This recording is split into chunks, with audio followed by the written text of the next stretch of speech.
Whoever destroys a soul destroys the world. There is much wisdom in that, Alice.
There's no time to waste. There's no time at all.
Come, Alice, don't dawdle. You've already missed the train.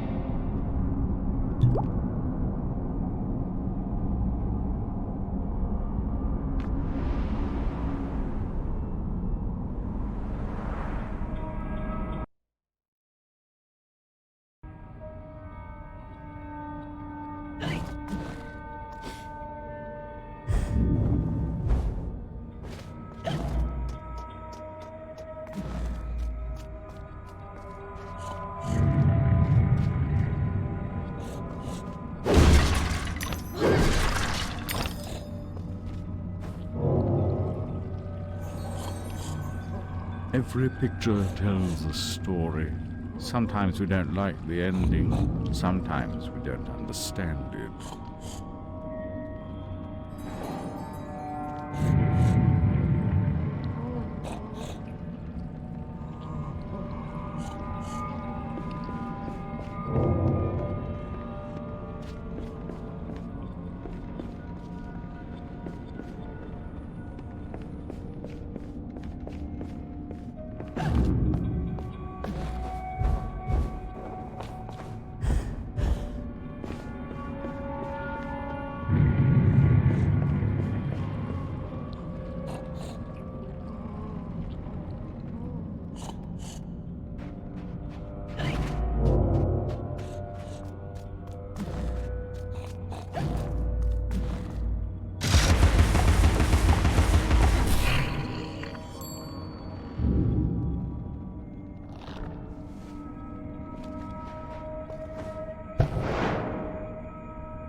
Gentlemen, welcome to the show!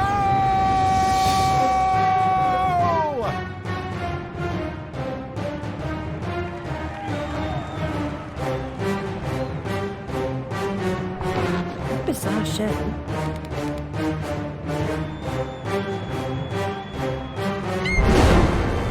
That's quite enough of that, I think. Enough preliminaries. Here's the performance you've been waiting for. Proves I'm without prejudice and have a fine sense of humour. Sword and crown are worthless here. I invite everyone to dance. Labourers, lawyers, church and gown all make their little prance. This life is full of random deaths and heaps of grief and shame. So few are soothed by accident, you want someone to blame. Fire, plague and strange disease, drowned, murdered or, if you please, a long fall down the basement stairs. None are expected, no one cares. I often must work very hard, sweat running down my skin. After the dance, I then must rest, and the eating can begin. Time to eat. Death is the ultimate equalizer. All have the right to be eaten. Get in line, creatures. Don't push. All will be served. So to speak. Wicked thing. Feasting while Wonderland is destroyed. I'm not the enemy you seek, Alice. I tried to hide this bit of Wonderland from that beast. Appeasement's never clean. We must all play our assigned roles. Are you a pawn or a queen? An idiot or a practiced fool? However this turns out, consider the prospect that you've been misled, Alice. Then ask, by whom? No! Who set that bloody train in motion?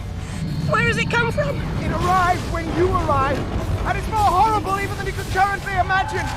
The death of a dream caterpillar may know how.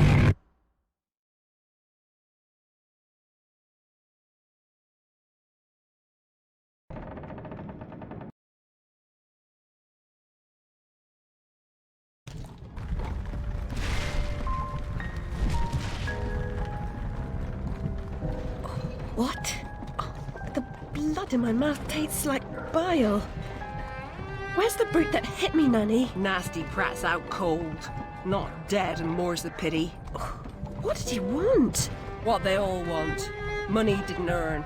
What were you thinking, butting into that mess? You could have been killed. Nanny, my mind's in pieces. I still have terrible visions, and I need to know. About the fire. Same as always. You need to move on, Alice. So do I. Well, at least she's not spewing that asylum nonsense. My past is dead. I killed them. I should have saved them. I should have died. Her mind was in shambles. Radcliffe thought familiar faces would bring her round. After a year, he lost interest in her inheritance, greedy sod. Still, always asking his bizarre questions. Heavy dose of madness, I'd say, but honesty's never the best policy in this life. When she wasn't comatose, she gaped, eyes like pinwheels, drooled, occasionally screeched. Never uttered a sensible sound. And like the child she was, she kept her secrets close.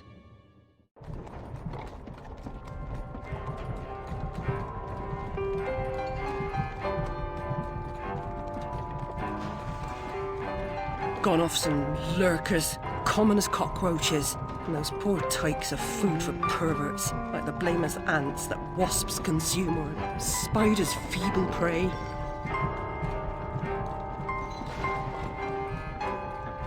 You visited my room at Rutledge. What were you... Recall that? Radcliffe paid me for a bit. A woman alone sometimes does what she doesn't particularly feel like doing, as you know. Nurse Whitler said you'd fallen on hard times. I'm no drunk like her. I'm hurting no one. Hooking's not a bad life. Except for the pimps. She also said you might have my rabbit.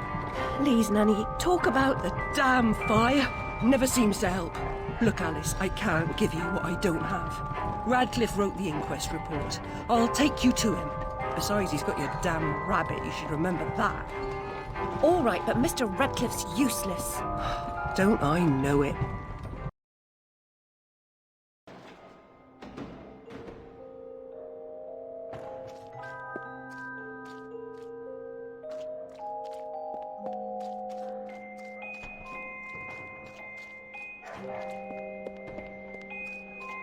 Ear to the ground, Bill. Yeah, I've been scouting around. Nothing getting a minute. Place is crawling with rozzers, it's in.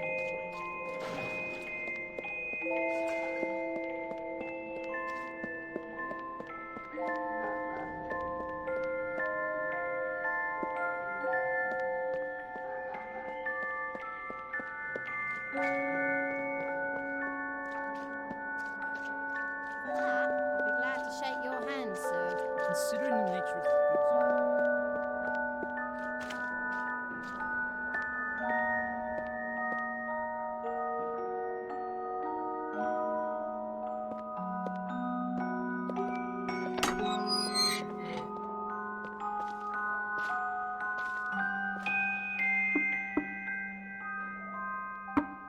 Yes? Who is it? Alice Liddell, Mr. Radcliffe. Ah, you're back. I suppose you better come up. Mind the latch.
You do have my rabbit. Forgotten your manners? And what else, I wonder? You abandoned it at Rutledge Asylum, my dear. We've been over this before. In a huff as usual, oozing with attitude and accusatory flummery, I've stolen her rabbit. Ridiculous pretext. She's here about the fire again. All the mad child wants to talk about. My report found her family dead by misadventure. She won't accept it. Goes on and on about her killing memories and her need to know the truth. The alleged truth is, the fire began in the library when the cat knocked over a lamp. The blaze trapped her parents and sister upstairs. Sister Lizzie never even unlocked her door. Died in her bed. The guilty cat always sets her off. She denies it. Makes no sense. It can't be, etc. Agreed. From the outset, Alice was my candidate for the pyromaniac. The girl had a fixation with fire. I once remarked that I thought she might have had a larger role in causing the tragedy. She suffered some sort of psychotic episode. Did I rip his head off? I wanted to. What's left of my brain will explode. Is it mad to pray for better hallucinations? Perhaps I'm fated to expire right here.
This bloody ruin! It's corrupting all of Wonderland! Seeking refuge from the wicked world, perhaps things only look like they've gone to hell. You're not that good a liar, and I'm not that stupid. But something a bit less calamitous would have been welcome. This unmitigated disaster is your doing, yet it will get worse. Your train keeps a hellish schedule. Get moving. Time waits for no one. The change has begun. The train is perfectly capable of terrifying me, Cat. You should find another job. Is there really so little hope? There's even less, and if fear paralyzes you, we are lost.